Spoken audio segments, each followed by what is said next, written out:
Om Shanti. Good morning. साकार मुरली 17 अक्टूबर 2023।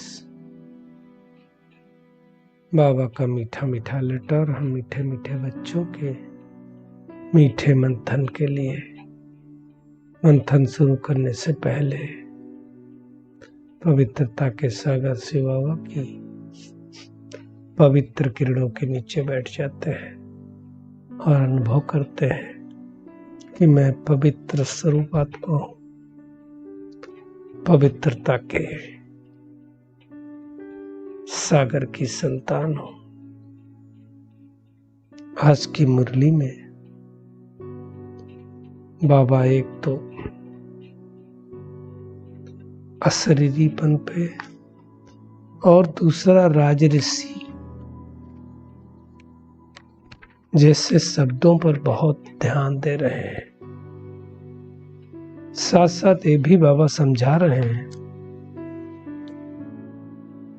कि तुम आत्माओं को तो अपना अपना रथ है और मैं निराकार हूं, पॉइंट ऑफ लाइट हूं, तो मैं कैसे इस सृष्टि पर आकर के ज्ञान समझाऊंगा। तो बाबा उसको ही रहस्य को खोल रहे हैं। तो इसकी गहराई में जाएंगे कि भगवान इस सृष्टि पर आकर के कैसे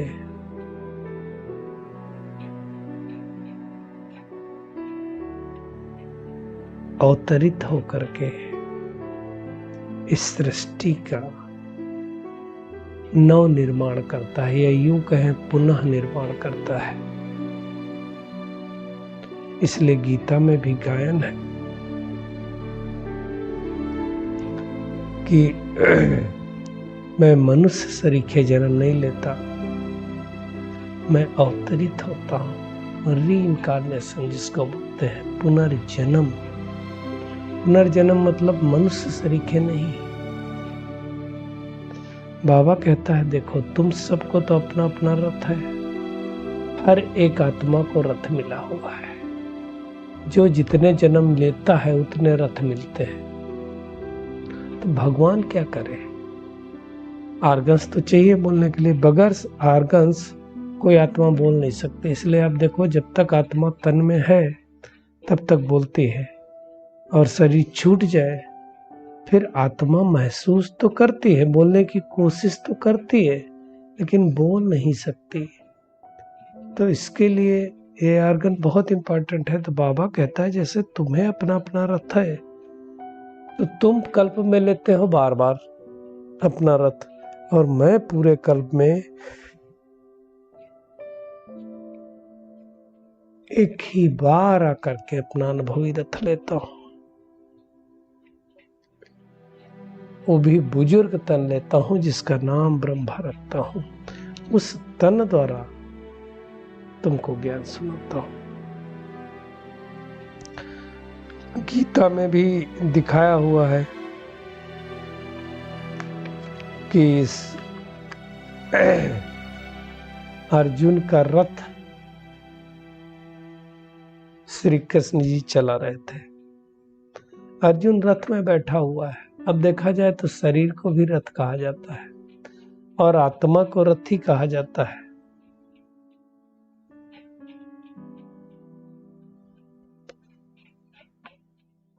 और ये भी दिखाया जाता है कि जब इस धरती पर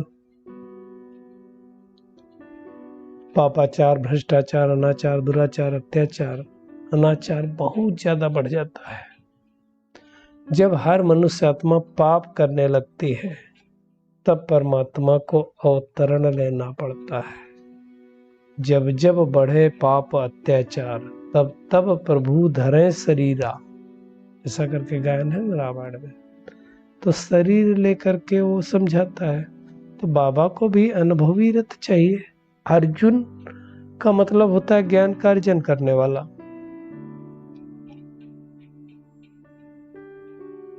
अब ऐसा थोड़ी है कि अर्जुन रथ पे बैठा और उसकी कृष्ण भी उस रथ पर बैठ करके समझा रहा है। नहीं,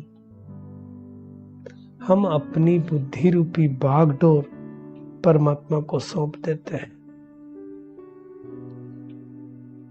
और वो अनुभवी रथ लेता है जिसका नाम रखता है प्रजापिता ब्रह्मा, और उस ब्रह्मा के रथ के द्वारा हमें ज्ञान देता है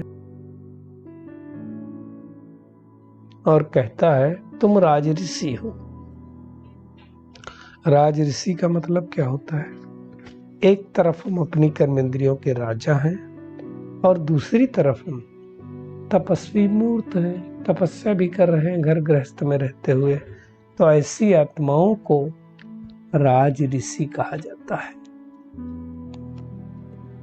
तो ऐसे राजऋषि हमें बनना है। दुनिया वाले जो ऋषि होते हैं वो घर बार छोड़ करके जंगल में चले जाते हैं,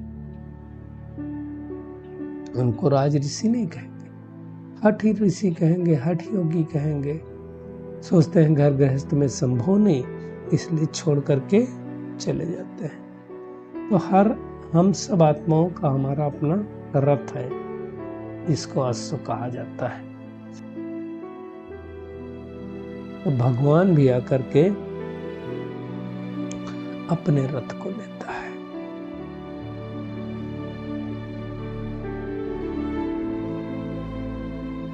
बाबा ये सब बातें आकर के तब समझाता है जब हमारे 84 जन्म पूरे हो जाते हैं, जब हमारी बुद्धि बिल्कुल भ्रष्ट बन जाती है, तब भगवान पतित पावन आकर के ब्रह्मात्म द्वारा इन बातों को समझाता है और कहता है कि तुम जिस भारत में रहते हो, भारत भी शिष्टाचारी था, सोने की चिड़िया था।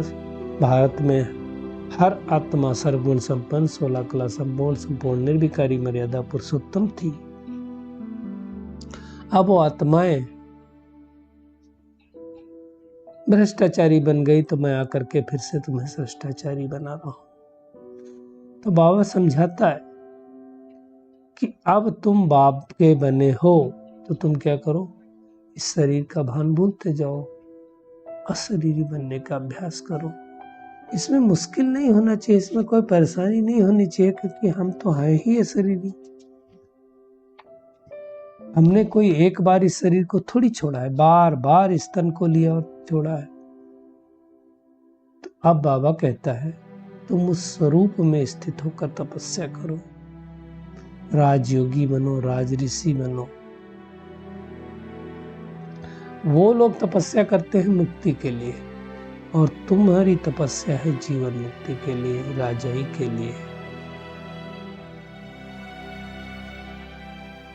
दुनिया में समझते नहीं, नाम रखे उनके, हर हर महादेव, मतलब हर हर महादेव, हे महादेव देवाधिदेव मेरे दुखों को हरो, कष्टों को दूर करो, है ना। तो ये बातें बाबा के अलावा तो कोई समझा नहीं सकता है। बाबा कहते मेरा जन्म भी भारत में है, शिव जयंती भी भारत में मनाते हैं, है ना, लेकिन हमें भूल गए। फिर आदिदेव ब्रह्मा और सरस्वती भी दिखाते हैं भारत में। तो आदिदेव किसका बच्चा हुआ? जरूर शिव बाबा का बच्चा होगा ना। तो उसके तन में आकर के फिर दिखाते हैं। आप देखो जो माउंट आबू में मंदिर बना हुआ है जैन धर्म का, उसमें 108 कोठरियां बनाई है। क्यों? 108 मुख्य माला है, तो उनका एक गायन है।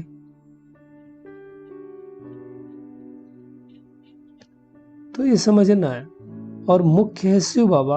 आप देखो जब 108 की माला होती है तो बीच में शिव बाबा और दोनों तरफ युगल यानी ब्रह्मा और सरस्वती।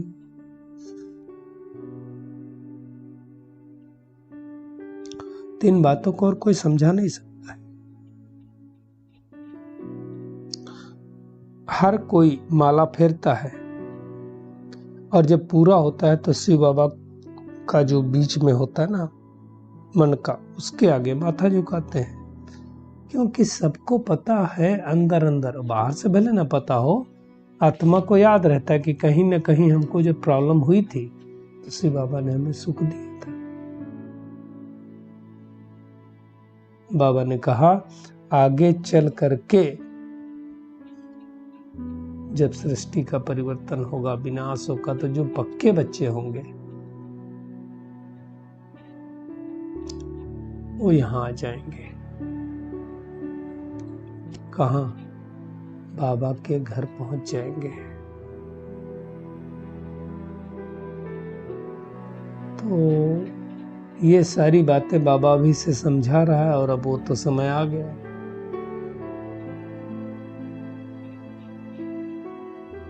तो समझनी चाहिए। दुनिया में एक और बहुत बड़ा कंफ्यूजन हुआ है। दुनिया में कई लोग ब्रह्मा की युगल मांगते हैं सरस्वती को। ब्रह्मा की कोई युगल नहीं होती है। ब्रह्मा तो तन बूढ़ा है, तो बाबा कहता है युगल शोभा कैसे देगी, आप पार्टनर कहला नहीं सकती। ब्रह्मा तो बेटी थी, तो सरस्वती ब्रह्मा की बेटी हो गई। अब ये बातें हम समझते हैं, दुनिया वाले नहीं समझते हैं। तो अब भगवान वही जो हम पुजारी बन गए थे, हमको पूज्य बनाने के लिए आया है।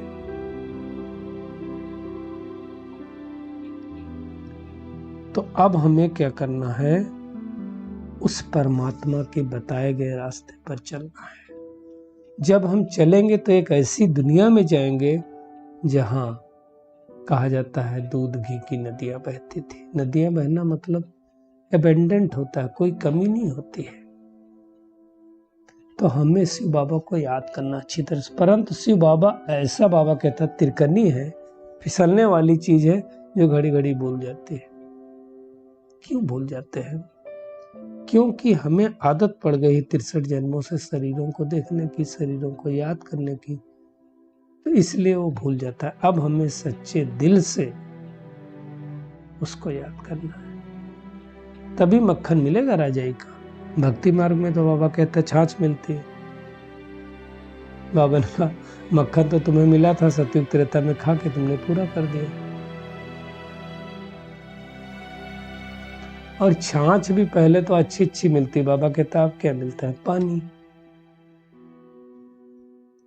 तो अब उस परमात्मा को याद करके हमें ज्ञान रूपी मक्खन खाना है, फिर एक्चुअल सत्युग त्रेता में मक्खन मिलेगा। तो आज का होमवर्क क्या है? एक तो स्वयं को राज ऋषि समझ करके तपस्या करनी है, पक्का योगी बनना है, और निश्चय रखना है कि हम भगवान के बन गए। अब हमें वापस अपने घर जाना है, बारंबार अशरीरी बनने का अभ्यास करना है, और इस ज्ञान को बड़ी रमणीकता से समझना है, मूंझना नहीं है। आज का बाबा का वरदान है, ब्राइटी अनुभूतियों द्वारा सदा उमंग उत्साह से भरपूर रहने वाले विघ्न जीत भव। बाबा कहता तुम क्या करो, रोज अमृत वेले उठ करके सारे दिन के लिए वैरायटी उमंग उत्साह की पॉइंट्स बुद्धि में इमर्ज करो। अलग अलग रीत से करो अमृत वेला, अलग अलग रीत से चिंतन करो, है ना। बाबा ने देखो कितना सहज बताया है। हर दिन की मुरली में उमंग उत्साह के पॉइंट्स नोट करो, वो वैरायटी पॉइंट्स उमंग उत्साह बढ़ाएंगी। आज बाबा ने मेरे लिए क्या कहा, आज कौन सा सामान दिया, क्या किया।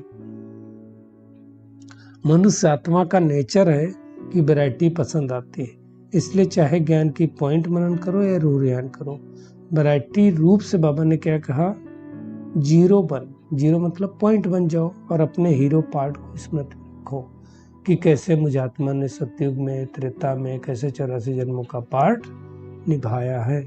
तो उमंग उत्साह से भरपूर रहेंगे और विघ्न समाप्त हो जाएंगे। स्लोगन है,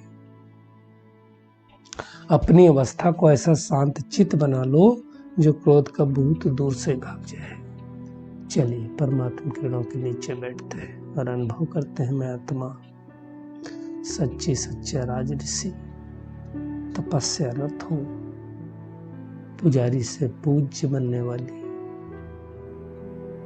स्वयं को अशरीरी आत्मा समझकर तपस्या करने वाली कोटों में कोई आत्मा हूं। सदा उमंग उत्साह के नशे से भरपूर रहने वाली विघ्न विनाशक आत्मा हूं। शुक्रिया मीठे प्यारे बाप दादा, शुक्रिया आप सभी का इस मीठे मंथन के लिए। ओम शांति।